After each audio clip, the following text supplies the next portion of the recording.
प्रभु आप लोगों के साथ हो और आपके साथ भी। संत योहन के अनुसार पवित्र सुसमाचार। प्रभु की जय।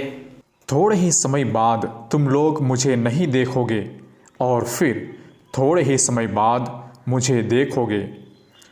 इस पर उनके कुछ शिष्य ने आपस में यह कहा, वह हमसे यह क्या कहते हैं, थोड़े ही समय बाद तुम मुझे नहीं देखोगे और फिर थोड़े ही समय बाद तुम मुझे देखोगे।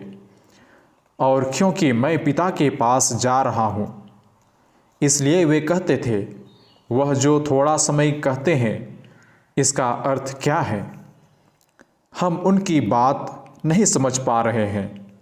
ईसा ने यह जानकर कि वे मुझसे प्रश्न पूछना चाहते हैं, उनसे कहा, तुम आपस में मेरे इस कथन के अर्थ पर विचार विमर्श कर रहे हो कि थोड़े ही समय बाद तुम मुझे नहीं देखोगे और फिर थोड़े ही समय बाद मुझे देखोगे। मैं तुम लोगों से यह कहता हूँ, तुम रोओगे और विलाप करोगे, परंतु संसार आनंद मनाएगा। तुम शोक करोगे, किंतु तुम्हारा शोक आनंद बन जाएगा। यह प्रभु का सुसमाचार है। ख्रिस्त की जय। ख्रिस्त में मेरे प्यारे माता पिता, भाइयों एवं बहनों एवं प्यारे नन्हे मुन्ने बच्चों, लोग कहते हैं कि जीने का मज़ा तभी आता है जब सभी आपके हारने का इंतज़ार कर रहे होते हैं। ठीक उसी प्रकार आज के पहले पाठ में पौलुस कोरिन्थ जाकर सुसमाचार का प्रचार करते हैं, लेकिन लोग उनका विरोध करते हैं और अपमान करते हैं। पौलुस बहुत ही हताश, निराश और दुखित हुए। उन्हें वह जगह छोड़ना पड़ा और वे गैर यहूदियों के पास जाते हैं।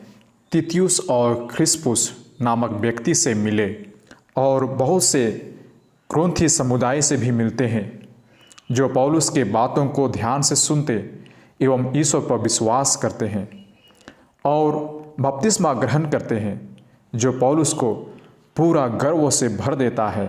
हम कई बार ईश्वर की योजनाओं को समझ नहीं पाते हैं। किसी ने ठीक ही कहा है, When God pushes you to the edge of difficulty, trust Him fully, because two things can happen. Either He will catch you when you fall, or He will teach you how to fly. कहने का तात्पर्य यह है कि यदि भगवान आपको दुख कष्ट में ढकेल देता हो, तो उस पर पूर्ण भरोसा कीजिए, क्योंकि दो ही चीज़ हो सकती है।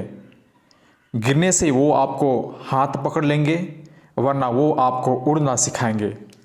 लेकिन हम में से कितने लोग इस योजना को समझ पाते हैं? आज के सुसमाचार में प्रभु कुछ ऐसा ही कहते हैं, थोड़े ही समय बाद तुम लोग मुझे नहीं देखोगे और फिर थोड़े ही समय बाद मुझे देखोगे। किसी भी शिष्य को यह बात समझ में नहीं आई। तब प्रभु कहते हैं, तुम रोगे और विलाप करोगे, परंतु संसार आनंद मनाएगा। तुम शोक करोगे, किंतु तुम्हारा शोक आनंद में बदल जाएगा। इसका सही मायने यह है कि हमारे प्रभु यीशु को दुख भोग और क्रूस मरण से होकर गुजरना पड़ता है, जो हम सबके लिए बहुत दुखित और शोक का सुसमाचार होता है। लेकिन यह दुख आनंद में तब्दील हो जाएगा जब आप ईसा को पुनर्जीवित देखेंगे, जो ईस्टर या पास्का पर्व को हमने बहुत ही धूमधाम से मनाया। और दूसरा तरीका है इसे समझने के लिए कि हमारा प्रभु पुनर्जीवित हो चुके हैं और उनका स्वर्गरोहण अभी भी नहीं हुआ है। इसलिए प्रभु कई बार अपने शिष्यों को दर्शन देते हैं और विश्वास एवं ढाढ़स दे रहे हैं कि आप कुछ ही समय मुझे देखोगे और फिर आप नहीं देखोगे। और जब आप मुझे नहीं देखोगे, तब आप रोगे और विलाप करोगे, परंतु संसार आनंद मनाएगा। जो हम आज अभी के इस कोरोना काल में हम सभी उनके अनुपस्थिति का अनुभव कर रहे हैं। आज पूरे मानव जाति रो रहा है और विलाप कर रहा है, लेकिन यह दुख भोग और क्रूस हमें मुक्ति के राह पर ले जाएगी। जैसे बच्चे को जन्म देने वाली माँ का दर्द असहनीय होती है उन्हें डर लगता है, लेकिन नए जन्म के बाद वे अपना दर्द को भूल आनंद और खुशी में तब्दील कर देते हैं। आइए हम सभी अपने जीवन के दुख तकलीफ को अपने आध्यात्मिक जीवन के लिए ताकत में तब्दील कर दें और हमारा प्रतिदिन के बुराइयों पर विजय पाकर पुनरुत्थान के आनंद का भागीदारी बन जाएं।